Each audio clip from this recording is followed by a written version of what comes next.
Tuck Everlasting by Natalie Babbitt. Day 6, Chapter 15. In Tree Gap, the same moonlight silvered the roof of the Touch-Me-Not cottage, but inside the lamps were burning. "That's right," said the man in the yellow suit. "I know where she is." He sat back in his chair in the Fosters' spotless parlor, crossing his long, thin legs, and the suspended foot began a rhythmic jiggling. He hung his hat on his knee and smiled, his eyes nearly closed. "I followed them, you see. She's with them now. As soon as I saw they'd arrived at their destination, I turned around and came directly back. I thought you'd be staying up. You've been looking for her all day, of course. It must be quite a worry." He lifted a hand then, ignoring their exclamations, and began to smooth the thin hairs of his beard. "You know," he said thoughtfully, "I've come a long way looking for a wood exactly like the one you've got next door here. It would mean a great deal to me to own it. And how pleasant to have neighbors like yourselves. Now understand, I wouldn't cut down many of the trees. I'm no barbarian. You can see that. No, just a few. You wouldn't find it different at all, really." He gestured with his long, white fingers and smiled, his face crinkling pleasantly. "We'd be good friends, I think. Why, the little girl and I, we're friends already. It would be a great relief to see her safely home again, wouldn't it?" He clicked his tongue and frowned. Dreadful thing, kidnapping. "Isn't it fortunate that I was a witness? Why, without me, you might never have heard a word. They are rough country people, the ones that took her. There's just no telling what illiterates like that might do. Yes," he sighed, lifting his eyebrows and smiling again. "It looks as if I'm the only person in the whole world who knows where to find her." And then the man in the yellow suit sat forward. His long face took on a hard expression. "Now, I don't have to spell things out for people like yourselves. Some types one comes across can't seem to cut their way through any problem, and that does make things difficult. But you, I don't have to explain the situation to you. I've got what you want, and you've got what I want. Of course, you might find that child without me, but you might not find her in time. So, I want the wood and you want the child. It's a trade, a simple, clear-cut trade." He looked around at the three shocked faces, and as if he were seeing nothing but calm agreement, he smiled delightedly and rubbed his hands together. "Done and done," he said. "I knew right away," I said to myself. "Now here's a group of intelligent, reasonable people. I'm seldom wrong as a judge of character, very seldom disappointed. So, all that remains is to write it up on paper, giving me the wood and to sign it.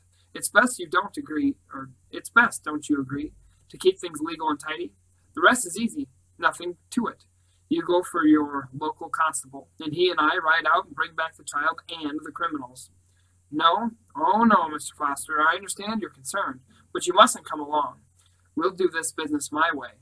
There now, your terrible ordeal is as good as over, isn't it? I'm so thankful I was here to help out." Chapter 16. The constable was fat, and he was sleepy. He wheezed when he spoke, and he spoke quite a bit as they started off, he and the man in the yellow suit.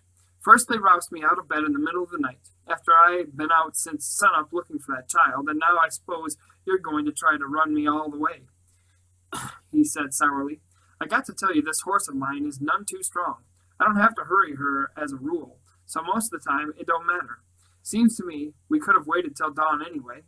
The man in the yellow suit was as courteous as always. "The Fosters have been waiting since yesterday morning," he pointed out. "Naturally, they're very upset. The sooner we get there, the sooner that child will be with them again." "How come you're so deep in it?" asked the constable suspiciously. "Maybe you're in cahoots with the kidnappers." "How do I know? You should have reported it right off when you saw her get snatched." The man in the yellow suit sighed. "But of course I had to find out where they were taking her," he explained patiently. "I came right back after that, and the Fosters are friends of mine. They've, sold me their wood." The constable's eyes went round. "I'll be," he said. "What do you do about that? Or what do you know about that? I didn't suppose they'd ever do a thing like that, friend or no friend. They are the first family around here, you know. Proud as peacocks, all of them. Family proud, and land proud, too. But they sold off, did they? Well, well," and he whistled in amazement. They thumped along in silence for a while, out around the wood and across the starlit meadow.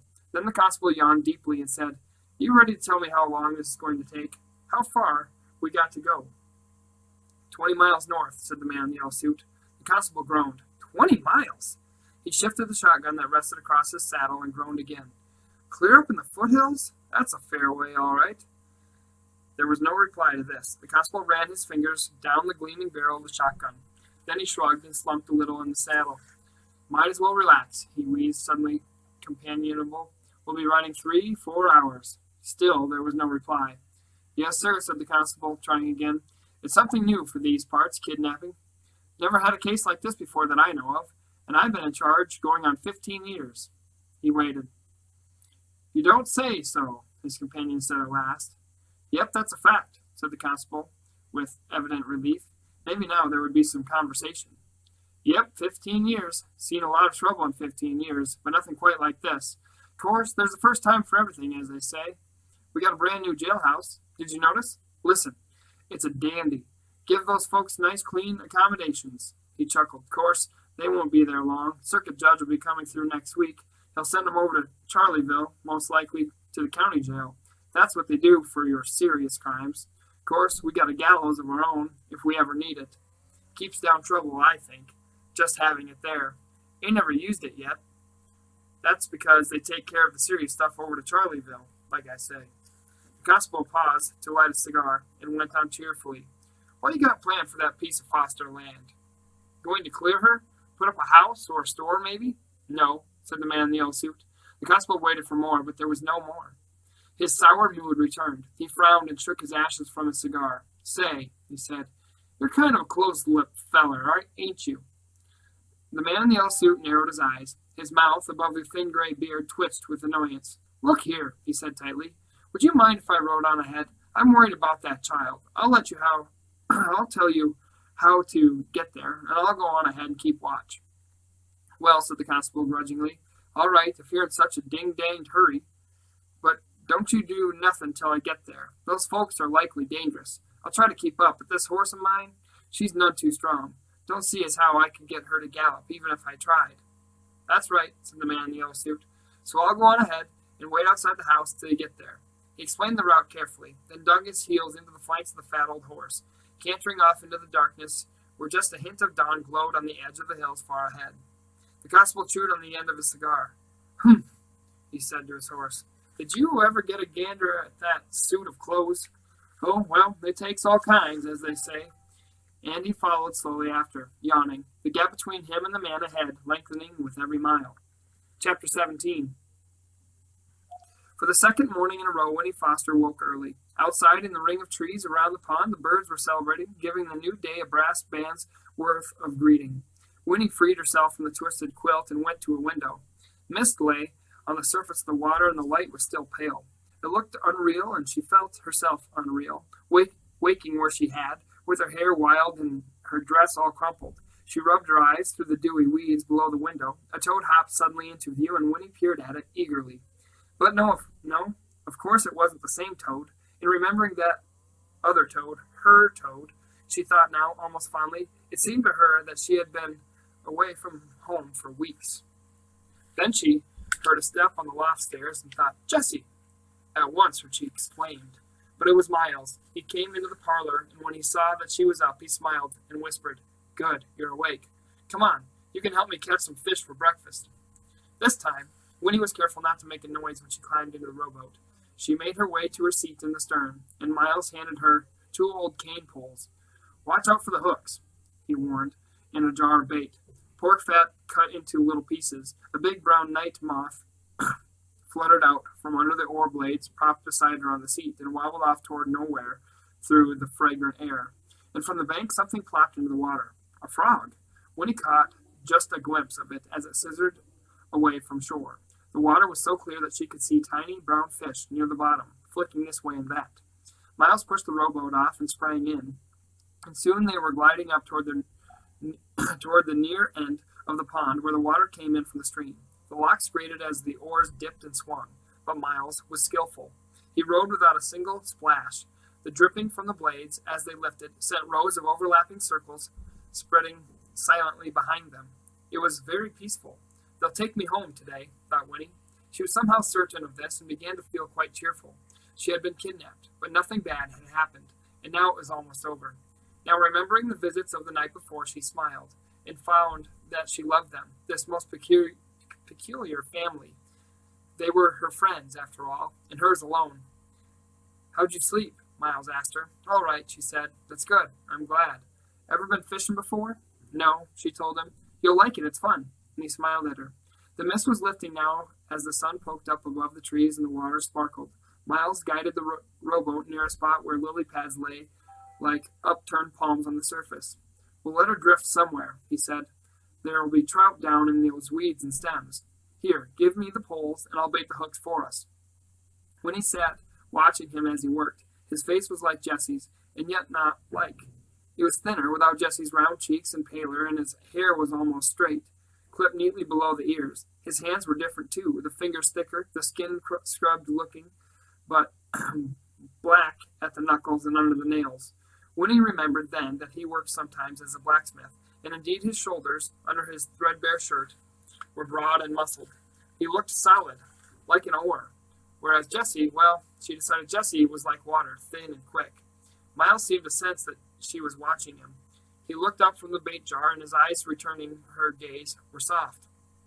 "Remember I told you I had 2 children?" he asked. "Well, one of them was a girl. I took her fishing, too." His face clouded then, and he shook his head. "Her name was Anna." Goodness, how sweet she was, that child. It's queer to think she'd be close to 80 now. She's even still alive.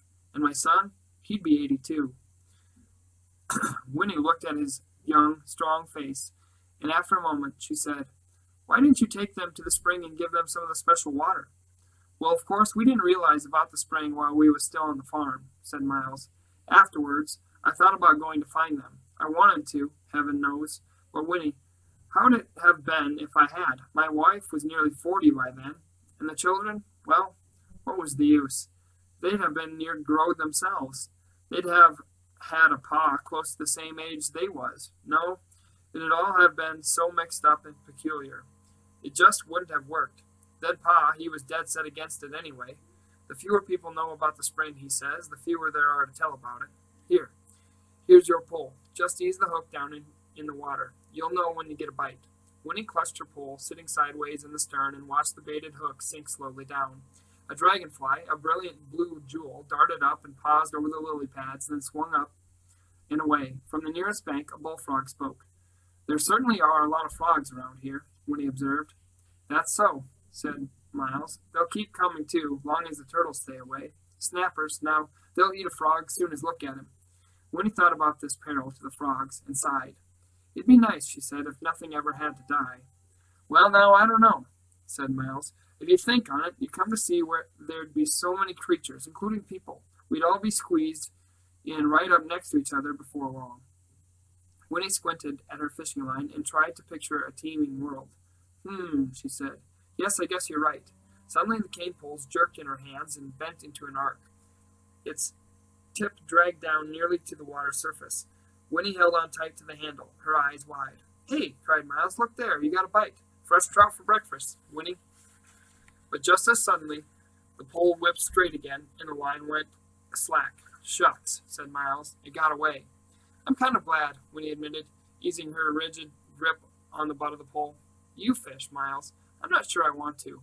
And so they drifted for a little longer. The sky was blue and hard now, the last of the mist dissolved, and the sun, stepping higher above the trees, was hot on Winnie's back.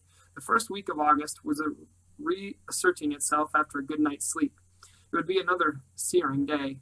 A mosquito appeared and sat down on Winnie's knee. She slapped it absently, thinking about what Miles had said. If all the mosquitoes lived forever, and if they kept on having babies, it would be terrible. The Tucks were right. It was best if no one knew about the spring, including the mosquitoes. She would keep the secret.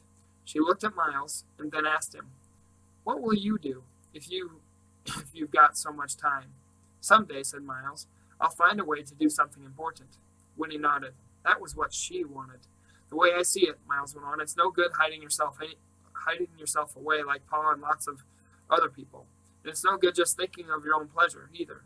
People got to do something useful if they're going to take up space in the world." "But what will you do?" Winnie persisted. "I don't know yet," said Miles. "I ain't had no schooling or nothing, and that makes it harder."